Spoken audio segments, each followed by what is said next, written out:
तो आपने जी राजस्थान और आपने देखा कि पूरे जी मीडिया में चैनल लोगो बदला है, वो बदलाव आपने देखा क्योंकि वक्त के साथ बदलाव बहुत ज़रूरी है। प्लीज़ जी मीडिया के लिए एक थोड़ा सा जो है अप्रिशिएशन हो जाएगा, ताली हो जाएंगी तो ये कार्यक्रम बहुत शानदार हो जाएगा क्योंकि बदलाव किया जा रहा है और ये शानदार बदलाव ज़रूरी है वक्त के साथ।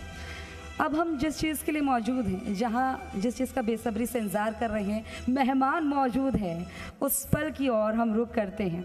मैं सबसे पहले बुलाना चाहूँगी इस बीच वीर योद्धा मेजर मुस्तफ़ा बोरा जी की वीरांगना फातिमा बोरा जी, आप आए और आपका यहाँ पे हम सम्मान करते हैं। आप उनकी माता जी हैं, आप यहाँ पधारी हैं और हम आपके बारे पहले दिखाते हैं, एक छोटी सी क्लिप दिखाते हैं, फिर मैं आपसे सम्मान आपको रिक्वेस्ट करूँगी कि आप मंच पर आएँ। वीर योद्धा मेजर मुस्तफ़ा बोहरा। उदयपुर के रहने वाले मेजर मुस्तफ़ा बोहरा 21 अक्टूबर 2022 को अरुणाचल प्रदेश के सीमावर्ती इलाके में अपने साथियों के साथ रुद्रा हेलीकॉप्टर में सवार होकर मिशन पर निकले थे, जिसमें वो को पायलट की भूमिका में थे। लौटते समय लिकाबली के पास हेलीकॉप्टर में अचानक आग लग गई, लेकिन मेजर मुस्तफ़ा ने हौसला नहीं खोया, बल्कि अदम्य साहस दिखाते हुए हेलीकॉप्टर को आबादी इलाके से दूर जंगल की ओर ले गए। लेकिन इस दौरान हेलीकॉप्टर क्रैश होकर जमीन पर गिर गया, जिसमें मेजर मुस्तफ़ा वीर गति को प्राप्त हुए। उनके सर्वोच्च बलिदान पर 5 जुलाई 2024 को मरणोपरांत शौर्य चक्र प्रदान किया गया। जी राजस्थान वीर योद्धा के अदम्य साहस को नमन करते हुए उनके परिवार के प्रति कृतज्ञता जताता है। मैं वीर योद्धा मेजर मुस्तफ़ा बोहरा जी की माता जी से आग्रह करूंगी, आप मंच पर आएँ और यहाँ पर आपका हम सम्मान करते हैं कि आपने ऐसे वीर सपूत को जन्म दिया जिन्होंने अपने प्राण न्यौछावर कर दिए इस धरा के लिए। उदयपुर के रहने वाले मेजर मुस्तफ़ा बोरा 21 अक्टूबर 2022 को अरुणाचल प्रदेश के सीमावर्ती इलाके में अपने साथियों के साथ रुद्रा हेलीकॉप्टर में सवार होकर मिशन पर निकले थे, जिसमें वो को पायलट की भूमिका में थे। लौटते समय लिकाबली के पास हेलीकॉप्टर में अचानक आग लग गई, लेकिन मेजर मुस्तफ़ा ने हौसला नहीं खोया, बल्कि अदम्य साहस दिखाते हुए हेलीकॉप्टर को आबादी इलाके से दूर जंगल में ही लेकर गए। लेकिन इस दौरान हेलीकॉप्टर क्रैश होकर ज़मीन पर गिर गया, जिसमें मेजर मुस्तफ़ा समेत हेलीकॉप्टर में सवार 5 अन्य सैनिक वीर गति को प्राप्त हुए। जी राजस्थान वीर योद्धा के अदम्य साहस को नमन करते हुए उनके परिवार के प्रति कृतज्ञता जताता है। कड़ी में मैं आगे बढ़ूंगी और मैं वीर योद्धा असिस्टेंट कमांडेंट बजरंग लाल मीणा जी की वीरांगना रुकमा देवी जी को मंच पर बुलाऊं, लेकिन उससे पहले छोटी सी भी तैयार की है, क्लिप तैयार की है, दिखाते हैं। वीर योद्धा असिस्टेंट कमांडेंट बजरंग लाल मीणा झुंझुनू जिले के खेतड़ी के गांव पपुरना डालगढ़ के रहने वाले थे। 2006 में सेना में शामिल हुए। उनकी पहली पोस्टिंग बिहार में हुई। 6 अप्रैल 2010 में छत्तीसगढ़ के दंतेवाड़ा जिले में पोस्टिंग के दौरान ताड़मेटला गांव में नक्सलियों से मुठभेड़ हो गई। मातृभूमि की सेवा करते हुए बजरंग लाल मीणा वीर गति को प्राप्त हुए। जी राजस्थान वीर योद्धा के अदम्य साहस को नमन करते हुए उनके परिवार के प्रति कृतज्ञता प्रकट करता है। वीरांगना रुकमा देवी जी मंच पर आए। झुंझुनू जिले के खेतड़ी के गांव पपुरना लालगढ़ के रहने वाले थे वीर योद्धा असिस्टेंट कमांडेंट बजरंग लाल मीणा जी। 2006 में सेना में शामिल हुए। उनकी पहली पोस्टिंग बिहार में हुई। 6 अप्रैल 2010 में छत्तीसगढ़ के दंतेवाड़ा जिले में पोस्टिंग के दौरान ताड़मेटला गांव में नक्सलियों से मुठभेड़ हो गई। मातृभूमि की सेवा करते हुए बजरंग लाल मीणा वीर गति को प्राप्त हुए। जी राजस्थान वीर योद्धा के अदम्य साहस को नमन करते हुए आपके परिवार के प्रति कृतज्ञता प्रकट करता है। अब मैं कड़ी में आगे बढ़ूंगी। वीर योद्धा भैरू सिंह गौड़ जी के साथ उनके परिजन आए हैं, मैं आपको बुलाऊं, लेकिन उससे पहले एक छोटी सी क्लिप तैयार की है, आपको दिखाते हैं। वीर योद्धा भैरू सिंह गौड़ जोधपुर की शेरगढ़ तहसील के तेना गांव के भैरू सिंह गौड़ वर्ष 2001 में सेना में भर्ती हुए थे। 12 नवंबर 2011 को चाइना बॉर्डर पर द्रास सेक्टर में ग्लेशियर में वो शहीद हुए। 14 साल पहले देश की आन बान और शान के लिए उन्होंने शहादत दी। वीर योद्धा भैरव सिंह गौड़ जी के परिजनों से मैं आग्रह करूंगी कि आप मंच पर आएं। जोधपुर के शेरगढ़ तहसील के तेना गांव के भैरव सिंह गौड़ वर्ष 2001 में सेना में भर्ती हुए थे। 12 नवंबर 2011 को चाइना बॉर्डर पर द्रास सेक्टर में ग्लेशियर में वो शहीद हुए। 14 साल पहले देश की आन बान और शान के लिए आपने शहादत दी। आपको जी राजस्थान समेत हर एक देशवासी नमन करता है नमन उनको। A tribute to real heroes कार्यक्रम में इसीलिए मौजूद हैं। आपकी वीरता की झलक हमने दिखाई। परिवार बहुत मजबूत है आपका और पूरा जी परिवार आपके साथ है। इस कड़ी में मैं आगे बढ़ूंगी। वीर योद्धा संदीप कुमार यादव जी की वीरांगना मनीषा देवी जी को मंच पर मैं बुलाऊं, लेकिन उससे पहले योद्धा संदीप कुमार यादव जी की वीरता की एक झलक आपको दिखाते हैं। वीर योद्धा संदीप कुमार यादव का जन्म अलवर जिले के बांसुर के हाजीपुर गांव में हुआ था। संदीप कुमार यादव 18 अगस्त 2013 को केंद्रीय रिजर्व पुलिस बल सीआरपीएफ की 96वीं बटालियन में भर्ती हुए। उनकी पहली पोस्टिंग दिल्ली में हुई। वहीं जम्मू कश्मीर के अनंतनाग जिले में पोस्टिंग के दौरान आतंकवादियों के विरुद्ध भीषण मुठभेड़ के दौरान लड़ते हुए 13 जुलाई 2018 को वीर गति को प्राप्त हो गए। जी राजस्थान वीर योद्धा के अदम्य साहस को नमन करते हुए उनके परिवार के प्रति कृतज्ञता प्रकट करता है। मनीषा देवी जी से मैं आग्रह करूंगी कि आप मंच पर आए। बिल्कुल आपकी आंखें नम हैं, हम देख सकते हैं। आप एक बहुत ही मजबूत महिला हैं और आपकी ये मजबूती लोगों को सीख देती है। संदीप कुमार यादव जी का जन्म अलवर ज़िले के बांसुर के हाजीपुर गांव में हुआ था। संदीप कुमार यादव 18 अगस्त 2013 को केंद्रीय रिजर्व पुलिस बल की 96वीं बटालियन में भर्ती हुए। उनकी पहली पोस्टिंग दिल्ली में हुई। वहीं जम्मू कश्मीर के अनंतनाग जिले में पोस्टिंग के दौरान आतंकियों के विरुद्ध भीषण मुठभेड़ के दौरान लड़ते हुए 13 जुलाई 2018 को वीर गति को आप प्राप्त हो गए। अब मैं इस कड़ी में आगे बढ़ूंगी और वीरांगना सुशीला देवी जी को मंच पर बुलाऊं, लेकिन उससे पहले वीर योद्धा हवलदार लक्ष्मण सिंह की वीरता की एक झलक दिखाते हैं।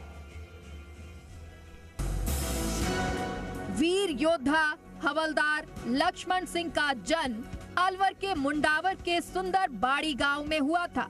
लक्ष्मण सिंह ने 2001 में सीआरपीएफ ज्वाइन की और उनकी पहली पोस्टिंग असम में हुई। उसके बाद छत्तीसगढ़ के नक्सली एरिया सुकमा जिले में उनकी तैनाती हुई। वहीं नक्सलियों से मोर्चा लेते हुए हवलदार लक्ष्मण सिंह आईईडी ब्लास्ट में वीर गति को प्राप्त हो गए। जी राजस्थान वीर योद्धा के अदम्य साहस को नमन करते हुए उनके परिवार के प्रति कृतज्ञता जताता है। वीर योद्धा हवलदार लक्ष्मण सिंह जी की वीरांगना को, जिनको हाथ जोड़ के सभी नमन करते हैं। तालियां बजती रहें, इससे क्या होगा, उनका हौसला बढ़ेगा। उन्होंने किस तरह से मजबूती दिखाई है ये हम सब देख रहे हैं। हवलदार लक्ष्मण सिंह जी का जन्म अलवर के मुंडावर के सुंदरबाड़ी गांव में हुआ था। लक्ष्मण सिंह ने 2001 में सीआरपीएफ ज्वाइन की और उनकी पहली पोस्टिंग असम में हुई। इसके बाद छत्तीसगढ़ के नक्सली एरिया सुकमा जिले में उनकी तैनाती हुई। वहीं नक्सलियों से मोर्चा लेते हुए हवलदार लक्ष्मण सिंह जी ब्लास्ट में वीर गति को प्राप्त हो गए। जी राजस्थान की पूरी टीम आपके साथ है। मैं कड़ी में आगे बढ़ूंगी और वीरांगना उषा गुर्जर जी को मंच पर बुलाऊं, लेकिन उससे पहले हम वीर योद्धा देवेंद्र गुर्जर जी की वीरता की एक झलक दिखाते हैं। वीर योद्धा देवेंद्र गुर्जर का जन्म 1 जुलाई 1997 को बयाना उपखंड के गांव नगला ज्ञानी में हुआ था। 15 जून 2018 को भारतीय सेना की 51 राष्ट्रीय राइफल में उनका चयन हो गया। देवेंद्र गुर्जर को पहली पोस्टिंग उत्तराखंड के देहरादून में मिली। जम्मू कश्मीर के गुरेज सेक्टर में 18,000 फीट ऊंची बलवान पोस्ट पर तैनाती के दौरान 18 फरवरी 2022 को भारी बर्फबारी में फंसकर वीर गति को प्राप्त हुए। जी राजस्थान वीर योद्धा के अदम्य साहस को नमन करते हुए उनके परिवार के प्रति कृतज्ञता जताता है। वीरांगना उषा गुर्जर जी से मैं आग्रह करूंगी, आप मंच पर आएं। आपकी आंखों में आंसू हैं। आपसे ये उम्मीद करती हूँ आप रोए नहीं। आप बहुत ही मजबूत स्त्री हैं। आप तो प्रेरणा है इस देश के लिए। देवेंद्र गुर्जर जी का जन्म 1 जुलाई 1997 को बयाना उपखंड के गांव नगला ज्ञानी में हुआ था। 15 जून 2018 को भारतीय सेना की 51 राष्ट्रीय राइफल में उनका चयन हुआ। देवेंद्र गुर्जर जी की पोस्टिंग उत्तराखंड के देहरादून में मिली। जम्मू कश्मीर के गुरेज सेक्टर में 18,000 फीट ऊंची बलवान पोस्ट पर तैनाती के दौरान 18 फरवरी 2022 को आप भारी बर्फबारी में फंसकर वीर गति को प्राप्त हुए। मैं कड़ी में आगे बढ़ूंगी और मैं बुलाऊंगी वीर योद्धा करण सिंह जी की वीरांगना आशा देवी जी को मंच पर बुलाऊंगी, लेकिन उससे पहले आपकी वीर गति को लेकर हमने एक छोटी सी क्लिप तैयार की है, वो दिखाएंगे। वीर योद्धा कर्ण सिंह का जन्म 1 जुलाई 1974 को अलवर जिले के मुंडावर के रायपुर गांव में हुआ था। 28 अप्रैल 1994 को 17 जाट रेजिमेंट में कर्ण सिंह भर्ती हुए। जम्मू कश्मीर में तैनाती के दौरान कारगिल में उनकी पोस्टिंग हुई। 6 जुलाई 1999 में दुश्मनों से लोहा लेते हुए मस्को घाटी में वीर गति को प्राप्त हुए। जी राजस्थान वीर योद्धा के अदम्य साहस को नमन करते हुए उनके परिवार के प्रति कृतज्ञता जताता है। आशा देवी जी, आप मंच पर आए। मंच आपका इंतजार कर रहा है। मेहमान आपका सम्मान करेंगे। ये तालियां लगातार बजती रहें, हौसला अफजाई होती रहे, तालियों की गड़गड़ाहट में कमी नहीं रहनी चाहिए। कर्ण सिंह जी का जन्म 1 जुलाई 1974 को अलवर जिले के मुंडावर के रायपुर गांव में हुआ था। 28 अप्रैल 1994 को 17 जाट रेजिमेंट में कर्ण सिंह भर्ती हुए। जम्मू कश्मीर में तैनाती के दौरान कारगिल में उनकी पोस्टिंग हुई। 6 जुलाई 1999 में दुश्मनों से लोहा लेते हुए मस्को घाटी में आप वीर गति को प्राप्त हो गए। इस कड़ी में मैं आगे बढ़ूंगी। वीर योद्धा हवलदार राम सिंह जाट जी के हम दिखाएंगे एक छोटी सी उनकी वीर गति की क्लिप दिखाएंगे, फिर हम आपकी वीरांगना को मंच पर आमंत्रित करेंगे। वीर योद्धा हवलदार राम सिंह जाट का जन्म कोटपुतली बहरोड जिले के बानसूर क्षेत्र के ज्ञानपुर गांव में 1979 में हुआ था। 19 नवंबर 1999 को सेना की जाट रेजिमेंट आर्मी में भर्ती हुए। पहली पोस्टिंग बीकानेर में हुई। उसके बाद लेह लद्दाख में तैनाती के दौरान कारगिल के सतपाल पोस्ट पर दुश्मनों के विरुद्ध ऑपरेशन रक्षक के तहत भीषण लड़ाई में सितंबर 2017 को वीर गति को प्राप्त हो गए। जी राजस्थान वीर योद्धा के अदम्य साहस को नमन करते हुए उनके परिवार के प्रति कृतज्ञता प्रकट करता है। वीरांगना कमोद देवी जी, मंच पर आप पधारें। तालियां लगातार बजती रहीं। वो वीर योद्धा जिन्होंने रक्षा के लिए अपने प्राणों को न्यौछावर कर दिया, उनकी वीरांगनाओं को, उनको हम नमन करते हैं। हवलदार राम सिंह जाट जी का जन्म कोटपुतली बहरोड जिले के बांसोन क्षेत्र के ज्ञानपुर गांव में 1979 में हुआ था। 19 नवंबर 1999 को सेना की जाट रेजिडेंट आर्मी में आप भर्ती हुए। पहले पोस्टिंग बीकानेर में हुई, उसके बाद लेह लद्दाख में आपकी तैनाती के दौरान कारगिल के सतपाल पोस्ट पर दुश्मनों के विरुद्ध ऑपरेशन रक्षक के तहत भीषण लड़ाई में सितंबर 2017 को आप वीर गति को प्राप्त हो गए। अब मैं वीरांगना मंजू देवी जी को मंच पर बुलाऊं, लेकिन उससे पहले वीर योद्धा सूबेदार सांवरमल खीचड़ जी की वीर गाथा को हम दिखाएंगे। वीर योद्धा सूबेदार सांवरमल खीचड़ 28 अप्रैल 1995 में पंजाब रेजिमेंट की 27वीं बटालियन में नियुक्त हुए।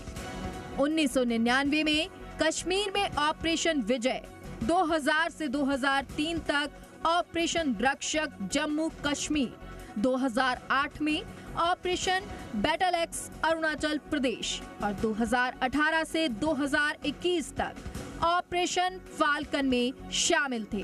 15 मई 2022 को 38 INF BDE के युद्ध अभ्यास के दौरान देश सेवा में वीर गति को प्राप्त हुए। जी राजस्थान वीर योद्धा के अदम्य साहस को नमन करते हुए उनके परिवार के प्रति कृतज्ञता जताता है। मैं वीरांगना मंजू देवी जी से आग्रह करूंगी, आप मंच पर पधारें।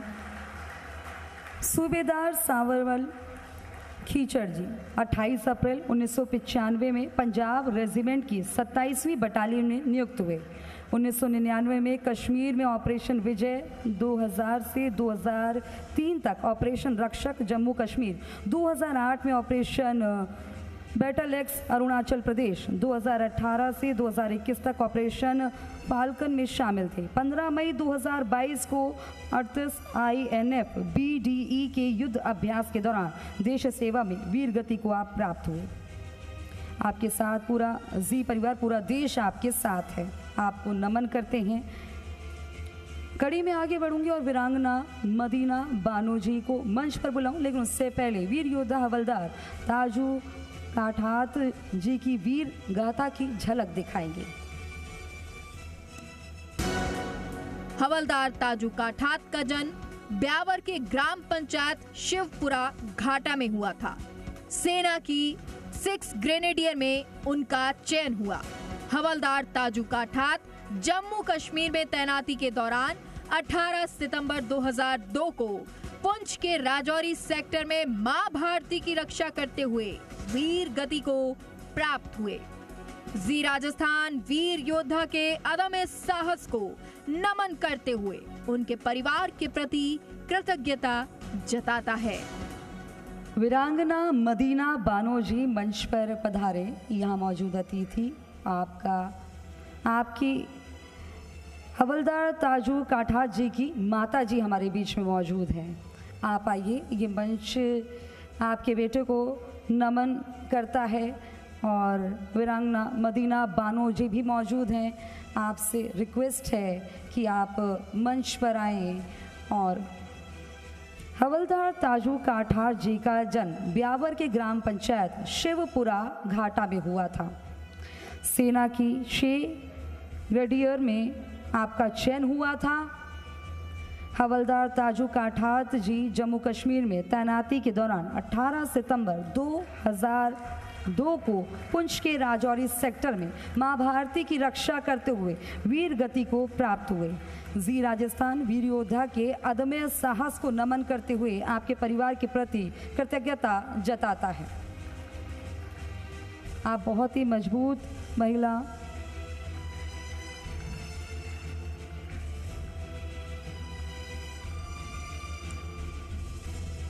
ये तालियां लगातार बजती रहेंगी।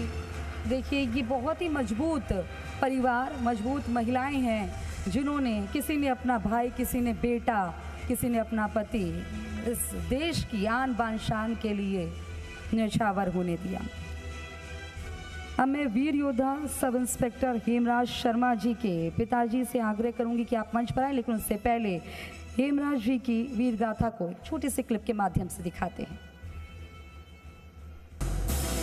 वीर योद्धा सब इंस्पेक्टर हेमराज शर्मा डीडवाना के गांव मामरोदा के रहने वाले थे और 2012 में सीआरपीएफ में सब इंस्पेक्टर के पद पर चयनित हुए थे। छत्तीसगढ़ में पोस्टिंग के दौरान 1 दिसंबर 2014 को गश्ती दल के साथ हेमराज शर्मा भी गश्त कर रहे थे। इसी दौरान घात लगाकर नक्सलियों ने हमला बोल दिया, जिसमें हेमराज शर्मा के साथ ही सीआरपीएफ के 15 अन्य जवान भी वीर गति को प्राप्त हुए। जी राजस्थान वीर योद्धा के अदम्य साहस को नमन करते हुए उनके परिवार के प्रति कृतज्ञता जताता है। वीर योद्धा सब इंस्पेक्टर हेमराज शर्मा जी के पिताजी, बहादुर पिताजी से और उनके परिवार से मैं आग्रह करूंगी कि आप मंच पर आएं, कि माता जी भी मौजूद हैं। एक आप देख रहे हैं कि कितना मजबूत परिवार है। ये मजबूती हमें सिखाते हैं कि कैसे देश के लिए सिर्फ स्वार्थ नहीं होता कुछ भी, देश सबसे सर्वोपरि है। डीडवाना के गांव मामा रोडदा के रहने वाले थे आप। 2012 में सीआरपीएफ में सब इंस्पेक्टर के पद पर चयनित हुए थे। छत्तीसगढ़ में पोस्टिंग के दौरान 1 दिसंबर 2014 को गश्ती दल के साथ हेमराज शर्मा जी भी गश्त कर रहे थे। इसी दौरान घात लगाकर नक्सलियों ने हमला बोल दिया, जिसमें हेमराज शर्मा के साथ ही सीआरपीएफ के 15 अन्य जवान भी वीर गति को प्राप्त हुए। जी राजस्थान वीर योद्धा के अदम्य साहस को नमन करते हुए आपके परिवार के प्रति कृतज्ञता जताता है।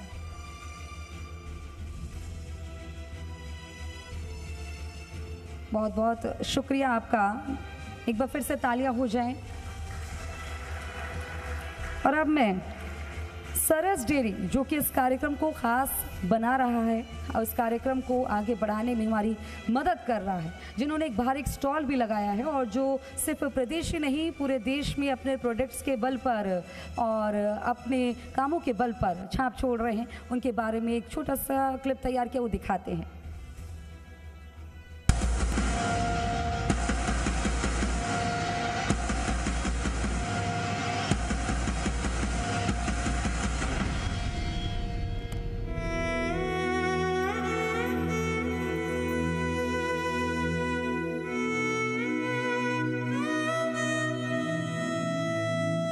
चाहे मरुस्थल हो या मैदान, या फिर बारिश हो या तूफान, हिमालय सा अडिग इस देश की रक्षा करना ही है जिनका ईमान।